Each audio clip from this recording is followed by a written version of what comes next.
You gain access to the Prophecy missions after completing the second artifact mission, the Dig. These are some of the worst missions in Wings of Liberty, as they're full of retcons and poor dialogue which ruins many of the characters. After you complete the Dig, Zeratul suddenly appears inside the Hyperion and tells Raynor that Raynor can't kill Kerrigan, then leaves without getting any medical attention despite clearly being injured. Zeratul's actions are odd as he and Raynor are on friendly terms, so Zeratul could have just talked to Raynor normally by broadcasting a message from his ship to the Hyperion rather than just sneaking around. After selecting the crystal, you get a cutscene where Zeratul talks about a Xel'Naga prophecy involving the Zerg, Protoss, and the return of the Xel'Naga. Given that the Xel'Naga failed to foresee that the Protoss would become a failed creation, or that the Zerg would rebel against them, it's unclear why Zeratul considers their prophecies accurate. Zeratul then fights several Zerg using every weapon he has, except his ability to turn invisible because that would make the cutscene less interesting. He then fights Kerrigan, who doesn't move during the fight, most likely because high heels are difficult to walk in. After having enough fight scenes for the trailer, both he and Kerrigan leave. Prophecy Mission 1, Whispers of Doom. For some reason, the prophecy is in 3 fragments rather than in one place, so Zeratul has to go to 3 separate shrines to get all of it. Fortunately, he talks to himself the entire time so that you can learn what all of his abilities do. I understand that he's telling the player how to use his abilities, but it seems weird because he has no reason to say any of these things.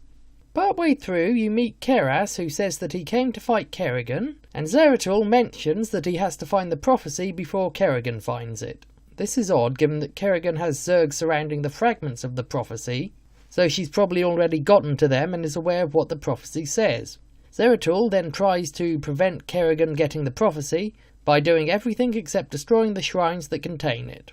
Then Keras sacrifices himself and his soldiers so that Zeratul can escape, rather than fighting while retreating.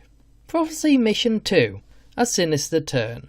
In this mission, Zeratul takes the prophecy to the Preservers, who are able to decipher it, which means that even if Kerrigan found the prophecy, she wouldn't be able to understand it. According to the books, Preservers are so rare that Zeratul was never able to find any. Yet somehow in this mission he knows where 3 are living. Zeratul is then surprised to encounter a hybrid and asks who made it, even though he encountered Duran making hybrids back when Blizzard was able to write good dialogue. I am a servant of a far greater power, a power that has slept for countless ages, and is reflected in the creature within that cell.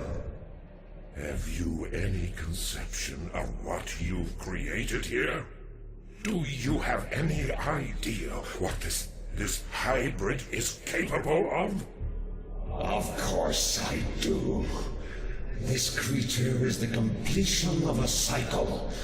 Its role in the cosmic order was preordained when the stars were young. Behold the culmination of your history. All I behold is an abomination. Your violence, young prodigal, is typical, as is your inability to comprehend the greater scheme of things. You can destroy all of the specimens here. It will do you no good. For I have seeded the hybrid on many, many worlds. You will never find them all before they awaken. And when they do, your universe will be changed. Forever. The hybrid then uses the Preservers to control the Protoss, something that no other hybrid tries to do, even though controlling the Protoss would make it easier to defeat them. Yet another thing that Blizzard introduces that should have a major impact on the plot, but is immediately discarded. I also expected that Zeratul would learn that the Tal'Darim were being controlled in the same way as the Zakul Protoss, which would explain why they'll just sit around and guard an artifact for no reason, even when it leads to their deaths. Alas, Blizzard decided that because the Tal'Darim are fanatics, they're perfectly happy to die for no reason. After saving the Preservers, Zeratul learns about the Fallen One, then leaves to visit the Overmind for more information. Given that Zeratul didn't do anything to protect the Preservers, such as having them go to Shakuras, they'll probably get imprisoned again by the next hybrid that finds them. Prophecy Mission 3, Echoes of the Future. So Zeratul goes to Aya to learn what he can from the Overmind. Oddly, the Protoss haven't reclaimed their homeworld Aya, even though they're willing to send their fleets to fight infested Terran planets. Once on Aya, Zeratul meets some Colossi, which despite being right next to the Overmind somehow weren't activated during the fight against it. Yet more evidence that Blizzard didn't put any effort into writing the plot. After Zeratul visits the 4 tendrils, he meets the ghost of Tassadar, who tells Zeratul that the Dark Voice somehow forced the Overmind to destroy the Protoss, which the Overmind objected to even though it willingly slaughtered every other race it fought without caring about them, including the Xel'Naga. Also, the Overmind then created Kerrigan to somehow free the Zerg. The worst thing about this retcon is that it reduces the Overmind from an independent character to a pathetic slave that only did what it was ordered to do, despite its objections. This is completely contrary to how the Overmind acted throughout the Zerg campaign, where it wanted to assimilate the Protoss rather than destroy them. How shall the events set into motion so long ago be made complete? For the Protoss too were created by the Xel'Naga. They were the first creation, gifted with a purity of form, and we were the second creation, blessed with a purity of essence. Indeed, our 2 species are but opposite facets of a greater whole. Soon shall our 2 races be made as one. Thenceforth shall all feel the wrath of the eternal swarm, for the hour of judgment is come. It was also happily attacking the Protoss and never once indicated that it objected to this. You have done well, my Cerebrit.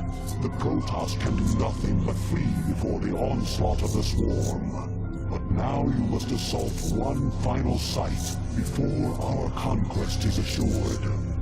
It's also inconsistent with what Zeratul learned after he killed the Cerebrit Zaz and read the Overmind's mind. Indeed.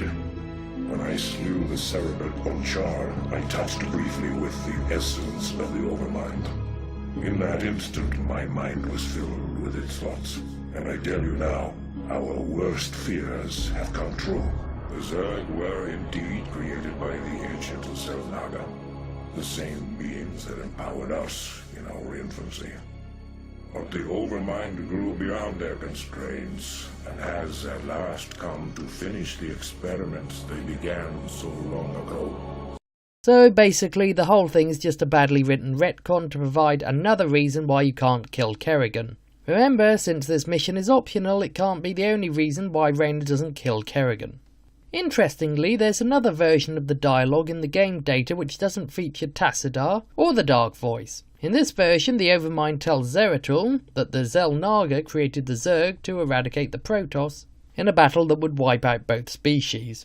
However, the Overmind objected to the swarm being wiped out, so it created Kerrigan to lead the Zerg after the battle against the Protoss. This version is far superior, as at least the Overmind has a valid reason for objecting to its orders. Prophecy Mission 4 Utter Darkness. In this mission you see what happens if Kerrigan dies. When I first played this mission I expected the Protoss to provide some foreshadowing regarding what would happen after Kerrigan dies. Sadly all it contained was Protoss heroes occasionally showing up with reinforcements, and no information regarding what the Dark Voice is or why it created the hybrids. I was also surprised that the hybrids didn't try to control the Protoss, just like they did 2 missions ago in a sinister turn. Every so often during this mission the Dark Voice will tell you that your doom has come. However, it remains off screen the entire time and doesn't attack anything, not even during the end cutscene. So it's difficult to understand exactly why everyone is afraid of the Dark Voice when it doesn't do anything. The victory conditions are also odd because no matter how many Zerg you kill, they're all wiped out by the hybrids after all the Protoss die. So no matter when the Protoss are wiped out, the results are the same. Yet to win this mission you have to kill an arbitrary amount of Zerg. So after learning about Kerrigan and this prophecy, Raynor never contacts the Protoss to tell them about it, even though it's something that concerns the Protoss. Given that Raynor's allies are the Protoss and his enemies are the Dominion, you'd think Raynor would have contacted the Protoss and tried to resolve this problem, rather than allying with the Dominion who he's been fighting against for the past 4 years. Conclusion. Overall, the Prophecy missions are some of the worst missions in Wings of Liberty, as they retcon huge amounts of the lore and ruin several characters. They add almost nothing to the story other than providing the name of some great evil who will destroy the universe unless Kerrigan is allowed to live and be the main character in the next game. So basically a vision of something that won't ever happen.